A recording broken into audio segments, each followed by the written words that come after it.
Hello and welcome to Hoop 7's Basketball Hustle, and we're into Grand Final week.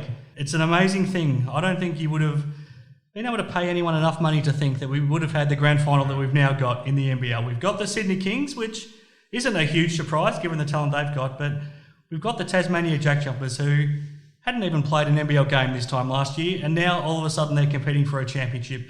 It's a remarkable thing. We'll talk about all of that in great detail on this week's show.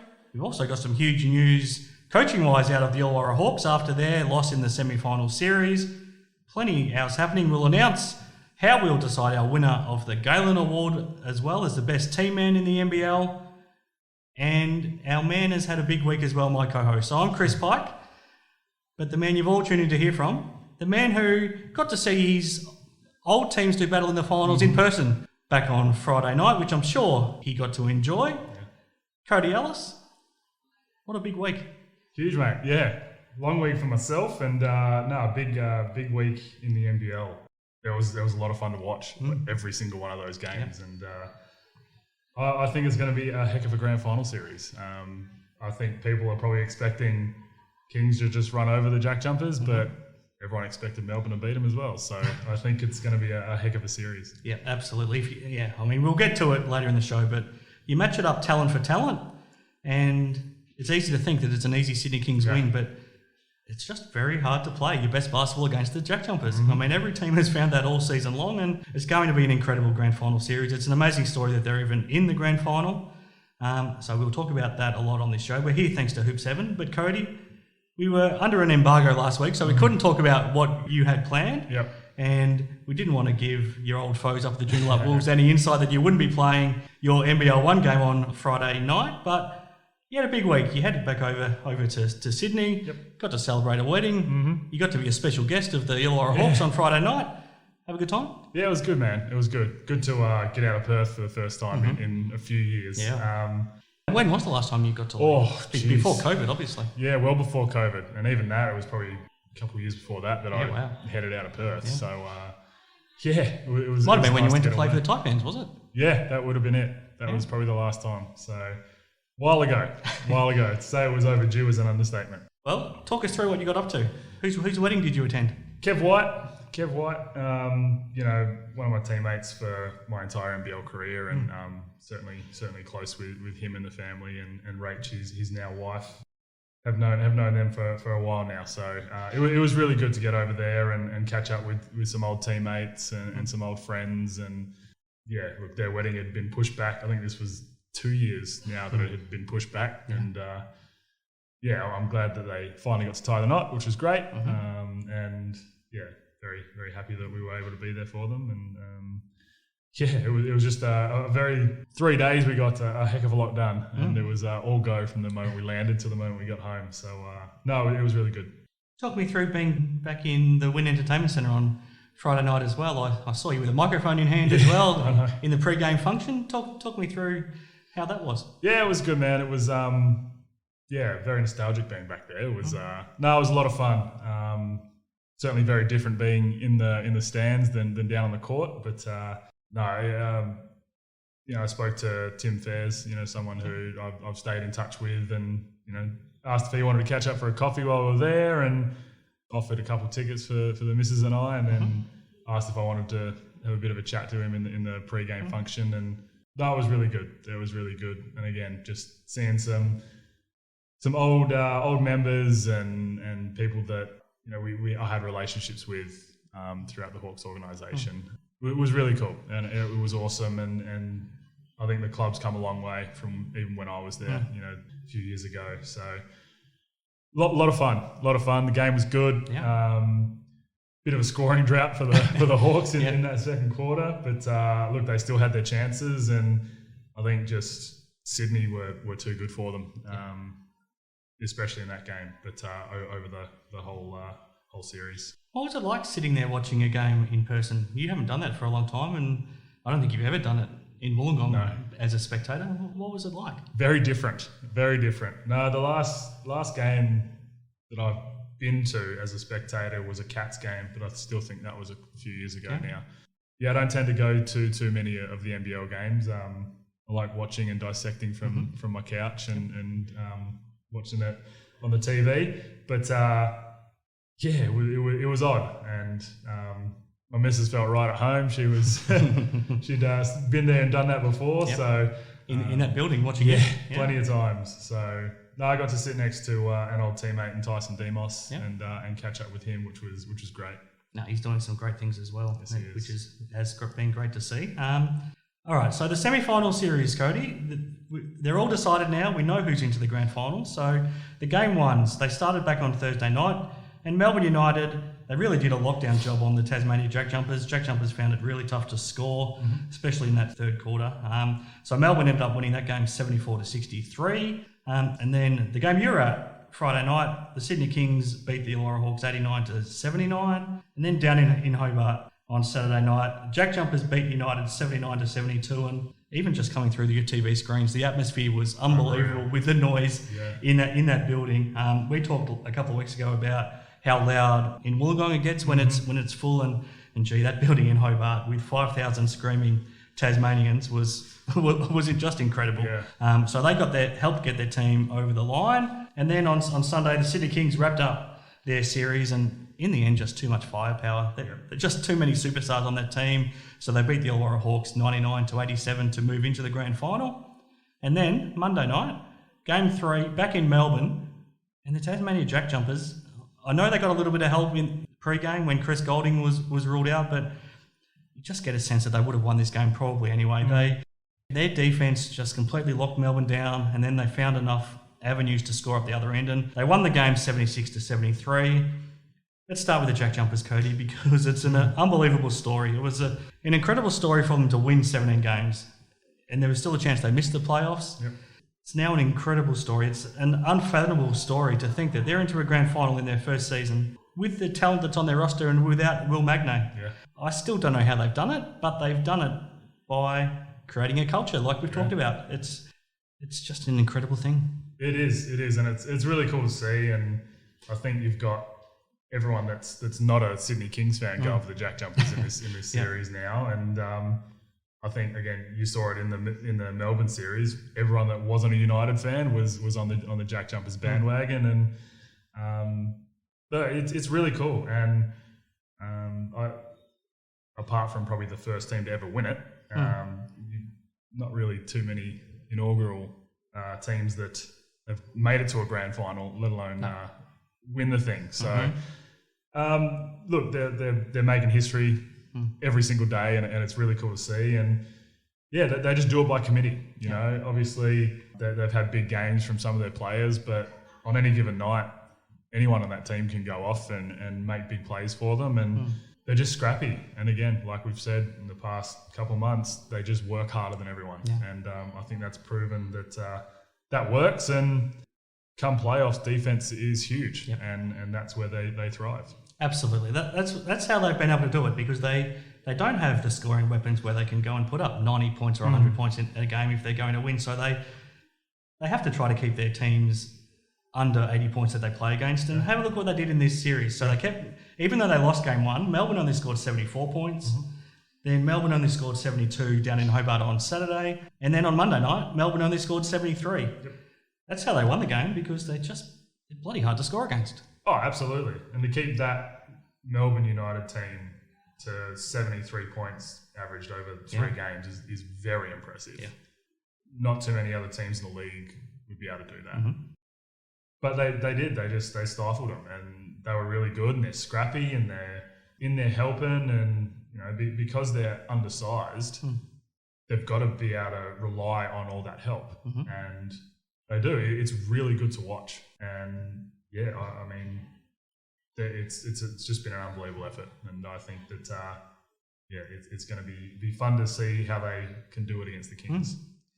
We talked about how potentially their biggest problem against Melbourne was going to be their size, and how they would combat Joe the Walatul and RL Huckporty especially. And in game 1, they got out-rebounded by 20. Melbourne had 18 offensive boards to 6, and that looked like it was going to be a big factor in the whole series. They were still giving up plenty of size the rest of the series, because you know, Jack McVeigh and Jared Bairstow and Fab Krislovic and even Mikhail McIntosh, they're giving up, I don't know, at least 5 inches to those two fellas. How were they able to minimise that damage in the last 2 games?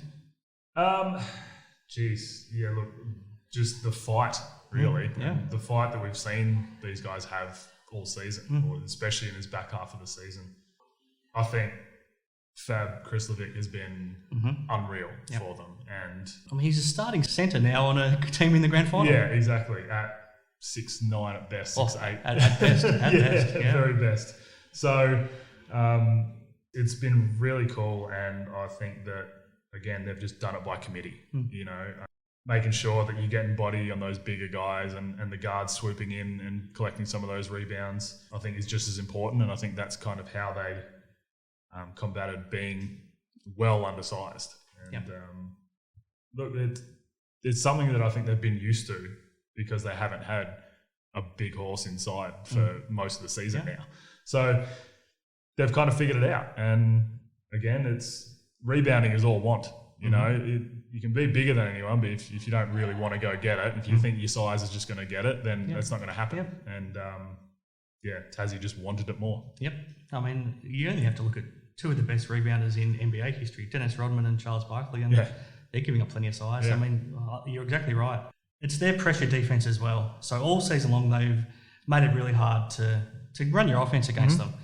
In Game 3, they scored 24 points off Melbourne's turnovers, and that's a really good Melbourne backcourt with obviously Daly and Shea Illy and Udai Bubba and those sort of guys with the ball in their hands. But you know, Melbourne just struggled to get any flow. They struggled to shoot, and they struggled to take care of the ball. Yeah, they did, and that's, you know, the guards being up and in all game and over a series, even over 40 minutes, that just wears on you and drains you. Even with those elite guards that Melbourne have. Yep. It is because, I mean, as we saw, as the series went on, the more sloppy they got. You know, they were just worn out. You know, Tassie did a really good job of just throwing different bodies at them constantly, keeping fresh bodies on them, and just forcing turnovers. And you know, that last game is just turnover central, and that's where the strength is, you know, getting stops and running. I think they frustrated Melbourne. Absolutely. I mean, Melbourne tried to make some plays that they wouldn't normally make because I think they were just so frustrated at the physicality that they had right in front of them the whole series. Absolutely. And it was a lot of fun to watch. It was. So the JackJumpers never got out of the 70-point mark either the whole series, but they did need someone to come up big in Game 3 offensively, and it was Josh Adams. Yes. I was a bit concerned for him early in that game because he, as we've talked about, when he settles for his three-point shooting, he's not the most efficient player. But all of a sudden in the second half of that game, he figured out the balance. So he took it to the rack, made himself aggressive, helped them get into the bonus as well, which made a big difference. And that then led to some open three-point shots for him as well, which he was able to knock down. He ended up with 21 points in the second half, 30 points for the game. He got them into the grand final. It was a big effort. Yeah. Oh, it absolutely was. And look, you saw him at the start of the game. He almost was trying too hard to score. Yeah. And I think it was a bit like that in the second half as well. He came out very similar. Just a couple of early threes that probably he didn't need to shoot. Just trying to score too hard for himself and not letting it come to him. But then, getting to the rack. I mean, he's so quick. He's so athletic. He gets in the air and he just hangs, and he can bounce off a body and still finish. It's tough to guard him, and he was really good in that Game 3. I think once he figured out that all these guys are pretty tired because of what we've done defensively to them, that I'm able to get inside and then I'm able to finish over these big guys, and then that opened up his three, that helped him with his touch, and you get a bit of confidence, shooting some free throws, seeing the ball go through the rim, then that three-pointer becomes a lot easier. Yeah, look, he was unreal. Last thing about the JackJumpers, and we'll get onto the Sydney Kings as well, but I'm just amazed at how they've been able to do this with the roster that they've put together. So Will Magnay was their big signing. He was their marquee signing, and having him as their big man in the middle was what everything was built around. The rest of their squad, and I mean this in the greatest due respect, I don't know if any of their three imports would have found a spot at any other club. So Josh Majette had his tough moments early, but he's turned into a really good point guard now that he's focused on becoming a pass-first point guard. Josh Adams, as we just talked about, when he's aggressive and focused, he can be a really dangerous player. And Mikhail McIntosh, he probably still shouldn't be taking the threes that he takes at times, but he's ended up being that physical presence that they need. And he's almost like Galen Young was for that Perth Wildcats championship winning team, as that bully leader who just makes his teammates walk that little bit taller. But it's amazing. I don't know if they would have been on any other roster across the league.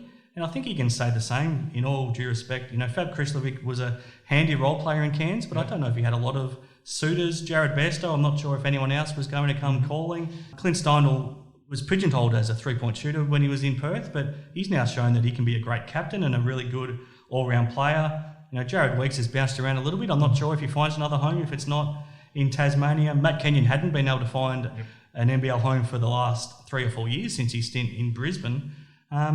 It's almost a team of misfits, but they've all just come together for the one cause. Yeah, they have. And, you know, listening to Scott Roth at the start of the season, saying that, you know, this team is full of guys with a chip on their shoulder and something to prove, and guys that have been overlooked. And that's exactly what that squad is. And they've played with a chip on their shoulder all year. And it's been awesome to see how all those guys could come together and do what they've been doing. The imports, look, I think on most other teams, they would have been moved on early in the season. And I think that's massive credit to Scott Roth and the organisation down in Tassie of having their back and having that confidence that they're going to do what we need. And McIntosh has been, start of the season, I was surprised even that Tassie didn't move him on. He wasn't giving them what they needed, especially from an import. Couldn't stay on the floor either. No, he hadn't figured out the refs. He was in foul trouble, just silly little fouls that would just get him sitting on the pine. And as the season's gone on, and especially this back half, I think he's been such a massive key for these guys.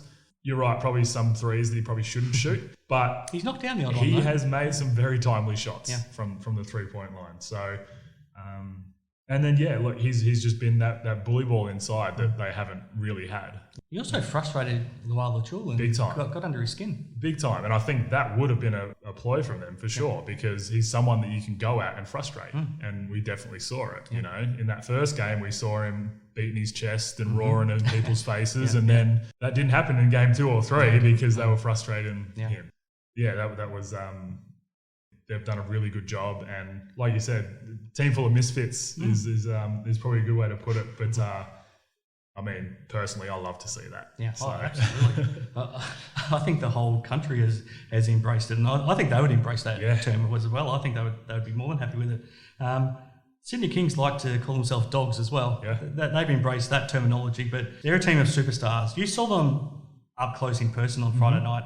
How impressed were you with what you saw? Very, very. They're a special unit. Jaren Adams is just he's a freak. He's so pure. He just makes timely shots, timely plays, lives for that big moment. He does. And then, you know, guys like Zave, you know, we spoke about before we started recording. I think Adams certainly earned that MVP this season, because I think he is the best player in the league, and he's certainly proved that. I know lots of people were very frustrated that, you know, he only played 3/4 of the season and missed 7 games, but, you know, I think they hardly lost with him in the lineup. They did, exactly. So, and he has just proven time and time again, and especially in this Hawks series, of how special he is and how good he is. 59 points across those 2 games. And that was with Antonius Cleveland, the league's best defensive player, in his grill. Yeah, exactly. So he figured it out. He figured out how to play against that, and he's been thrown all kinds of defenders at him through his college career and just through his career in general. So to be able to still put points up like that is extremely impressive. But then guys like Zave, who just absolutely light up the stat sheet. And I think, you know, he's certainly up there should have been up there in MVP conversations as well. If it wasn't for the fact his teammate won the MVP, I think he would be in the talks for sure, because, you know, he just does everything for that squad. We'll talk about it later, but I'm very surprised he wasn't in the all-first team as well, and I think he proved that in these 2 games. It's not just those two either. I mean, there's so many weapons on this team. DJ Vasiljevic had his moments in the 2 wins. Ian Clark is showing why he's an NBA championship winner. Jaren Martin, I was very impressed with the way he bounced back because he wasn't good in game 1, but he was really, really important in game 2. Makua Maker's really stepped up as well now that he's found his feet. And then you've got Wani Swaka, who's that defensive beast for them. They've got so many offensive weapons, and then they've got this one guy who starts who just locks in defensively. And they've got so many weapons in every way you want to have a weapon. Absolutely. Look, everyone that you just listed would play considerable minutes on every other team. Yeah. Clark just timely shots and timely plays, and when the Hawks would charge him back in that game 1, he had a back-to-back plays where he just got to the rack, strong finishes, proving that he's not just a 3-point threat, but he's got that winning mentality, and he's been part of winning programs, so he understands what it takes to win. DJ he's a sniper. You can't give him any space because that's up and in. And again, kind of that pest, and does a really good job of it. He gets under people's skin, and that's really good for them, I think. Maker, again, was big. I think he was really good at his time on the floor. Yeah. And Jaren Martin, like you said, game 1, he certainly didn't have a good game. Dwight Reith got the better of him then, big time. Yep. But game 2, he was all over it. Yeah. He was unreal and stepped up big time. And I think he's going to be a key point in this grand final series. Yep, absolutely will be. We'll get to the fallout for both Melbourne and Illawarra shortly, Cody. One last question before we move on. If you were playing in the league right now, would you rather be part of the JackJumpers team or the Kings team? Jeez, I don't know. I don't know. It's tough. It's a tough one because, both teams haven't won it obviously the JackJumpers have never won it, but Kings haven't won it in a while, and they had 17 years. Yeah, had their chance a couple of years ago, and that unfortunate COVID season, and I'd be happy to be part of either team, and that's without trying to sit on the fence at all. But the way the city has got behind Sydney has been awesome, and it's really cool to watch. Especially seeing as when I was playing there, we were kind of going through a bit of a slump as a program, and it was tough getting big crowds to games, and to see how far they've come is unreal, and I love that for the Kings organisation. But then, seeing the whole country get around the JackJumpers is wicked, and defending the island, and really cool. I would be extremely happy to be a part of either of those programs. Yeah.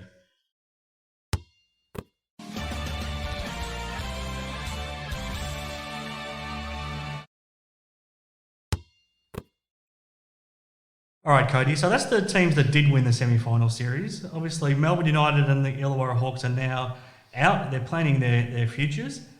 A lot to digest. Let's start with the Illawarra Hawks, because the big news right now is that Brian Goorjian has coached his last game. You kind of got the sense when he was talking post-match after Sunday's loss that this was on the cards, and it feels like it was probably a plan that they had in place for a long time, and he's been grooming Jacob Jackamus to be his replacement for a long time in a lot of different clubs that he's been at. I feel like Gorge is really happy with that progression as well for Jacob. But gee, from the league's perspective, it's a real shame if Gorge isn't coaching anymore, because it's been so much fun having him back the last 2 years. Oh, it absolutely has, and the greatest coach in NBL history. Yeah, really. People might say otherwise, but I don't think there's anyone that comes close to Gorge. I think 800 games is amazing, and he's never missed a playoff series in the last, 20-something years that he's coached. He's got his own little world record going. Look, it sucks for the league that he will no longer be part of it, and I think it was special that he was able to come back and the Hawks were able to pick him up and have him here for a couple of years. But I think that team's in good hands, handing it over to Jacob, and I think that he would know Gorge's system inside and out, and he'll obviously have his own little tweaks and own little things to put in, but I think it's going to be a fairly similar system in place, and he'll just take over the reins. So From all reports, it's Goorj is still going to be hanging around, but who knows what's going to happen with him. That press conference was as much saying I'm done as he could without actually saying I'm done. Yep. I think they're in good hands with Jacob taking over. Is that a good thing as well, to show that you can do a long apprenticeship as an assistant coach and there's light at the end of the tunnel for you? I mean, we've seen a lot of clubs recently go look overseas for their coaches. So we've seen Scott Morrison come in, James Duncan's come in, Chase Buford's come in, and you can't argue with the success of Chase. So it might be a good path to go down, but is it also nice knowing that coaches within Australia can still have a realistic goal of being a head coach in the NBL if they put in the time? Yeah, absolutely. And there's coaches around Australia that have so much knowledge and experience in the game that probably don't quite get that look in, because whether it's the flavour of the month in bringing a US coach over or whatever. So I think that's really good. I think that's awesome for up and coming coaches, or even some of the assistants around the league who have spent plenty of time in that assistant role. Yep. It's helped with them just see a bit of light at the end of the tunnel that hopefully, in the next few years that they'll get that opportunity. I think it's great. What's your reading of the situation? Do you think we see Goorj, whether it's immediate or in 12 or 24 months' time, do you think we see him become a head coach again? I don't know. I think he's probably towards the end of his coaching career. I think. How old is he, do you think, off the top of your head? I have no idea. I honestly have no idea. He's been around for a long time, as long as I can remember. We'd have to mid-60s at a guess? Yeah, you'd think so. So look, I think he's a fairly well-travelled dude as well. Yeah. So I think he's probably ready to settle down. And sounds like he's ready to retire in the Gong. Yeah, exactly. So I do think he's probably ready to settle down. And look, coaching in any league, but especially the NBL, is stressful. Even when you're winning games, it's still stressful. So, that does take a toll. And I think it wouldn't surprise me if he just hung them up. I'll put you on the spot. If you're any other club right now, do you make the call and make an inquiry? And if I run through the teams, I think Dan Shamir's locked in at the Breakers, Adam Ford's locked in at the Taipans. I don't think James Duncan's going anywhere from the Bullets. Clearly Chase Buford's not going anywhere. Dean Vickerman's not going anywhere. CJ Bruden's not going anywhere. That narrows it down to two in my mind. If you're the Perth Wildcats or the South East Melbourne Phoenix, do you make an inquiry? Oh, I don't see why you wouldn't. I mean, worst thing that can happen is them say, look, no, I'm not, I'm staying here. Yeah. So I don't see why you wouldn't. I mean, look, Perth's been fairly adamant that they're riding with Morrison. Yeah. A guy of Goorjian's stature doesn't come along too often. Yeah. So I think you would certainly reach out. Phoenix, look, I'm not sure what they're going to do. We heard talks that Mitchell was going to stay on board, but we heard talks, but haven't heard nothing anything announced since. Officially still. Yeah, so I mean that would be very interesting, and again, Goorj certainly made a home in Melbourne, so I wouldn't see why that wouldn't be something that he would consider. It would be certainly worth making that call. The one comment I'll make is that if Jack Bendat was still the owner of the Perth Wildcats, I would think it's a high possibility, because I don't think Scott Morrison, rightly or wrongly, and I have nothing against Scott, and I think he's done a good job as a coach, and I would like to see him remain as coach. I think he deserves a chance, but I think if Jack was still coaching, the move would have been made. So it'll be fascinating to see what the new ownership does, and we'll wait and see, because I think we might be about to find out that Bryce Cotton will be staying. So if you're a head coach and you know that you've got Bryce to build around, maybe Goorj wants to coach Bryce Cotton. You never know. Yeah, absolutely. And he might help that citizenship hurry up, and they might get to partner up for the Boomers as well, finally. What's your final takeaway on the season of the Hawks? It promised a lot. They've ended up in the same spot as they did 12 months ago, but I think they had a better team this year. Yep. How do you reflect on their season? A little frustrated, I think. And I'm sure, the players and the staff and everyone behind the scenes is probably similar. Started the season off just awful, and it's similar to the Kings as well. both teams just started the season off very average. Similar to the JackJumpers too, actually. Yeah, absolutely. But then, all three of those teams came storming home late. I think they underachieved. I do think that grand final series should have been Hawks Kings. But again, that's because both those teams didn't start well and then didn't really have that chance to push to make that top spot. And it happened how it did, and they ended up running into the two hottest teams ended up running into each other in the semi-final series. Look, I think they did well to turn their season around because for a long time there, we didn't think they were even going to make the playoffs, and it was looking very much like that. So I think they did well to, I guess, finally buy into Goorjian's system properly and start playing a little bit of defense. I still wouldn't call them a great defensive team. No, and that's the big difference from a year ago. Yeah, they were really good defensively. They got better offensively this year, but they probably gave up too much defensively. Yeah, they did. And Cleveland was just amazing defensively. Gave you a bit more offensively, but I think the guys around him just didn't quite step up like they should have. Goorjian's rotation was fairly small, and once some of those bench guys that would come in, if they weren't giving you anything, then his rotation would shrink again, and it's basically playing a 5-6 man rotation. So right in game one too. Once he saw his bench not giving, might have been the second quarter that his bench let him down. None of them came back on again. No, and he obviously, like I said, he shortened his rotation again to about 6 players, and that's with Rath and Mays coming off the bench. Conrad had a couple little minutes here and there, but not much. He only played 2 minutes, I think, in game 2. But I mean, he came out at home and he airballed a 3 and very un-Conrad-like. But, if he's not giving you that, he's not giving you a whole lot. So, short rotations, would you have thrown in some of the young guys and seen if they give you some energy? It's hard to test that out in the finals. It's absolutely. You can't be testing that out. Like, that's something that you have to test out throughout the season, and something that wasn't really done for them.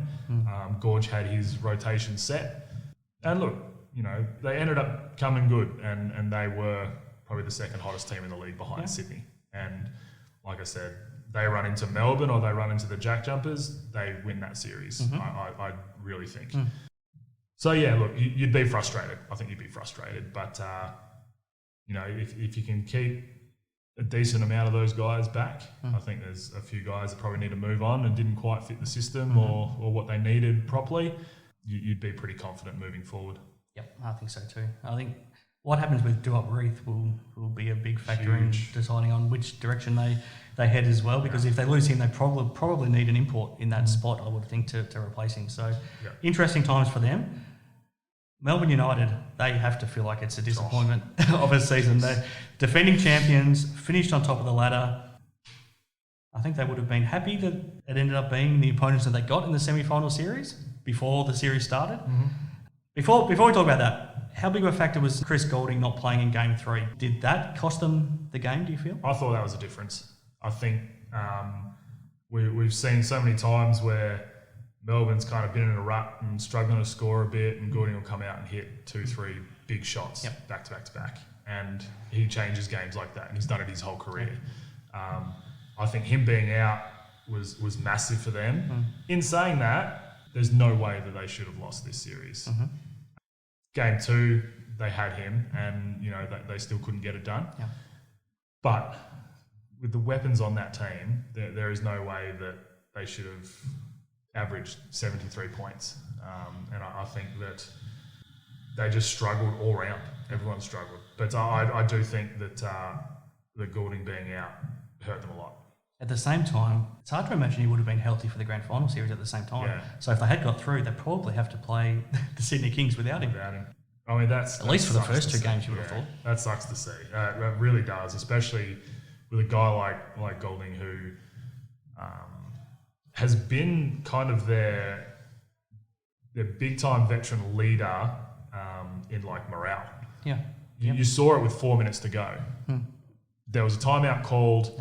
That's right. Everyone on Melbourne's head The heads off were the down, floor, and he was were trying to lift dropped, them. walking to the bench. It was like a 1-point game or a tie game or something like that. And he's out there like yelling, screaming, clapping, like, come on, like, what's going on here? Yeah. And I think that's where he's matured massively. And he's probably one of the better veteran leaders around the league now in terms of that. He was a guy that was probably on the refs a lot more in the past few years. That now, as soon as... Well, he was worrying about his own calls before. Now he actually is a leader. Yeah, absolutely. And I think that's been awesome to see, and that maturity has been has taken a massive leap. And like you said, we see a call being made, and he's the first one to grab everyone's jerseys and bring them into a huddle, and that's massive. And that's really, I think, what they were missing out on the floor. Sure. We talked during the season quite a bit about if Melbourne should have made a call to bring in an extra piece of talent. They had 2 import spots up their sleeve. Does hindsight tell you, especially with the potential of an injury in a grand final series, another player that could come out and make some big plays for you might have been pretty handy. Yeah. Also, how crazy is it that squad had 2 import slots up their sleeve? That is just insane. Yes. Look, and realistically, I don't think they needed to. I mean, again, you look at their squad and on paper, which doesn't count, but they are still the most talented team across the board. They're still the deepest, aren't they? Yeah, by far. You got guys like Barlow and Newley who, end of their careers now, not as good as they once were, but you got those guys as your like 9 and 10 players. Like, that's ridiculous. So, hindsight, they should have got another piece, but they had all the weapons to do it, and there's not too many excuses that you could give for them, but JackJumpers just wanted it more, really. Who do you feel is more disappointed right now? I'll throw 4 teams into this mix that they're not in a grand final series. So you've got those 2, Melbourne and Illawarra. I'll also throw the Wildcats and the Phoenix into the mix. Who's more disappointed, or who should be more disappointed that they're not there? I think United. They were the bar. They set the standard for the league this year. Defending champs. Best roster, top to bottom. Came across the team that they probably wanted to play. Again, you're always fighting with fire when you do that sort of stuff. But, like we said, that's something that we've seen Vickerman do in the past. Rest his main guys in that last round when there's nothing hanging on the line. So that's not something that, they changed everything to do, because it's what we've seen in the past. It has hurt them before, though. I remember a couple of years ago. They lost to the Breakers going back. It might have been Vickerman's first or second year. They lost to the Breakers in 2 games after resting everyone the week before. Yeah, they did. And I get it.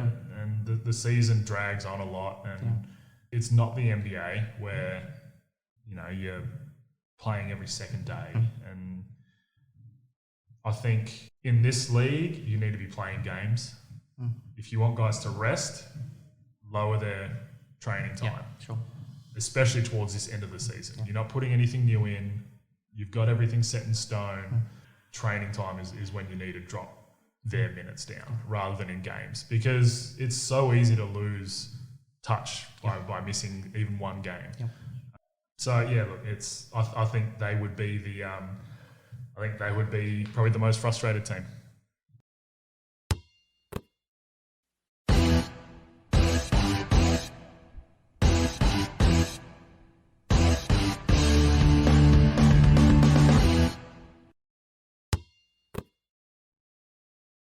All right, Cody, let's get to the 3 nominees that we'll nominate to win the Galen Award as the best team man in the NBL for this past season. So every single week we've nominated 1 player for this award. The guy who's the best team man, the guy who's had the biggest impact on his team winning a game, and it's named in honour of Galen Young, who helped the Perth Wildcats win a championship back in 2010. And it's a tragic story what happened to him to pass away and the way that he did, but I actually, thought the world of him. I spent a lot of time with him when he was in Perth, got to know him really well, and It's easy to lose touch with people once you go your separate ways, but he was one guy who, over the next 10 years, stayed in touch with me all the time, and I never forgot that. He was just such a genuine person, so I'm honoured that we've been able to name this award in his honour, and I'm excited about the 3 nominees that we've got who could potentially win this award, Cody. And I think all 3 would be deserving winners. We've got Antonius Cleveland from the Illawarra Hawks, Shay Ellie from Melbourne United, Keanu Pinder from the Cairns Taipans. We'll get our listeners here on Hoop 7's Basketball Hustle to decide who wins, so we'll put the vote out, and next week we'll come back with who you've decided as the winner. Why don't you talk through all 3 of those guys and make a case for them, Cody? Yeah, I mean, look, all 3 of them make a case for themselves, but Antonius Cleveland, I think, without him, the Hawks don't make playoffs. They don't make that push. I think he really solidified their defense. I think a switch just flicked in his head about halfway through the season, and he really took on and, I guess, put the whole team on his back on the defensive end of the floor. You know, he was always guarding the best opposition player. You know, you'd see him diving on the floor, chasing down on fast breaks, getting blocks, doing all the little stuff, all that little stuff that really does make a difference. How was his play? I think it was game 2. He blocked a 3-point shot from Sean Bruce, grabbed the loose ball, went up the other end and finished at the rim. That's just unbelievable. Oh, he's so athletic, so long. Watching that, I'm still not sure how he got to that shot. You know, there was a big distance between him and Brucey. And I'm sure Brucey is still wondering how he got his shot blocked there. But and it's little plays like that. You know, stat sheet that comes up as a block and 2 points, but I think that is epitomises what he did for that team, especially this second half of the season. Yeah, look, he was huge for them, and like I said, without him, they don't even get a sniff at the finals, let alone move up to second. So, Shay Ellie, I mean, saw it in game 3. If it wasn't for Shay, that team would have lost by 30. They would have lost by 30, and it wasn't just him putting points on the board. He's guarding Majet, you know, he's guarding Adams. You know, he's always taken the toughest guy on the other team. But diving on loose balls, you know, around 3 or 4 players, he will come up with it. You know, he's just that kind of a player. Do you get taxed the boards too? Yeah, exactly. And got absolutely pole-axed on one. Tried to take an absolute screamer and got his legs taken out and pretty hard fall. But I mean, that's what he does. Puts his body in the line. You know, similar to what Nordo does and similar to what Damo used to do. And guys like that just relentless in everything they do. And again, like I said, if it wasn't for him in game 3, they lose by 30, you know. Keanu, there's not a whole lot more we can say about Keanu that we haven't already said. I think the improvement he has shown this year has been unbelievable, and I think most of that comes from him just maturing and then 40 giving him a chance. But, you know, we saw, you know, multiple times where, similar to Cleveland, he would get a block or make a big play, defensive play at one end, sprint the floor, go get a dunk down the middle. Diving on loose balls, he had a hand issue towards the end of the season that looked like it was really bothering him. Didn't really let it affect him at all. You know, he would still be first person on the floor getting after it. He'd still be first person up the court on a break. And I think he really bought into 40's system and that Cairns culture and was really exciting for everyone up there. And I know I loved watching every second of him playing this year. It was great. Look, I think I'd be extremely happy any of these 3 winning this award. There is no clear-cut favourite for mine. It's I'm glad we're not choosing it. I'm glad everyone else gets to choose it. So absolutely. We'll come back with the winner that has been chosen by our listeners next week, and I will get you to pick a winner next week, Cody. So you've got a week to think about it. You never got to play with Galen Young, obviously, and I don't know if you saw a lot of him play, but have you had a teammate in your career that epitomises what we're looking for in this award? Does somebody stand out that you've been able to play with? Nordo. Yeah, Nordo for sure. He is one of those guys that extremely selfless, would just puts his body on the line. And you know, we saw that in the grand final series last year, you know, where he was really hurting. Yep. Didn't matter. He was still first guy on the floor, putting his body on the line, getting after it. Just being a great teammate and doing everything that he could to help them win a game. To help a team be competitive that didn't have Bryce Cotton. Yeah, exactly. So, and yeah, look, he is probably the guy that stands out to me for sure. No, fantastic. Okay, so we'll come back with the winner of our Galen Award for this year next week, Cody. The NBL awards were handed out last week, and you must have had some sort of insight into what was to come, Cody, because ran the table. You absolutely ran the table, and we had it on record last week. So the MVP was Jaren Adams, you got that. Yep. The Coach of the Year was Scott Roth, you got that. Most Improved Player was Keanu Pinder, you got that. Best Sixth Man, Shea Ili, you got that. Best Defensive Player, Antonius Cleveland, you got that. Rookie of the Year, Bull Kowal, you got that. The two we didn't talk about, the fans MVP. Can we not talk about it? Well, it's fair to say the whole country of the Philippines must have got on this vote. Absolutely. So Kai Soto got that award, and you can obviously see why. Referee of the Year, we didn't talk about that. It wasn't Chris Reed, it was Vaughan Maybury. What was your interactions like with Vaughan over the years? Yeah, look, not too bad. Vaughan was certainly someone that you could go and have a chat to. You know, there are certain guys around the league that don't want to hear your case at all, and there's certain guys that will listen to you and talk through it. And, you know, we've seen Vaughan do that with multiple players. I think, I think he was fairly deserving this year for sure. Were you surprised we didn't see Chris Reed on the Sydney and Illawarra series? No, I wasn't surprised at all. Do we see him in the grand final? I don't think so, but I think that comes off the back of that game 3, Melbourne and Tassie. I think he was a little bit whistle happy. Gee, we saw teams get into bonus very quickly. Every quarter. And look, I think especially in finals, you got to let teams play more. Like it's a much more physical game, and you got to let that happen. Yeah. You know, people want to see that. Players want to play like that. So yeah, look, I mean, I'm not sure. Again, I'm not sure who selects the referees and all that sort of stuff. I'm not sure how it's selected.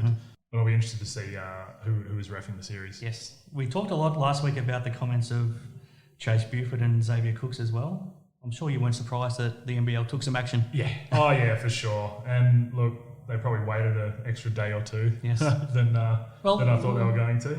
Then, was it the Friday night just before the game they announced it? It was either Thursday or Friday night. The timing was kind of interesting. I think it was the night before or the morning of or something like that. The timing was interesting. The things we didn't pick last week were the all NBL teams as well, Cody. So interested to get your thoughts on these. So the first team was Joe the Wilder Chul, Vic Law, Jalen Adams, Bryce Cotton, Antonius Cleveland. The second team, Xavier Cooks, Mitch Creek, Josh Adams, Chris Golding, Matthew Dellavedova. What are your thoughts? Yeah, look, I mean, I keep looking at these teams and I keep switching people around and slotting people in and taking people out. So it's a tough one. Look, I think Cookie's probably a bit stiff not to get in the first team, but Vic was amazing this year. And, you know, Luala Chul being a MVP candidate, you're not going to knock him out. So, yeah, look, it's really him and Law that would be the two that you're trying to slot into that first team. And I don't think you can go wrong either way. I think, like I said, Vic was absolutely amazing this year, and Zave missed a bunch of games as well. So I think that certainly came into consideration.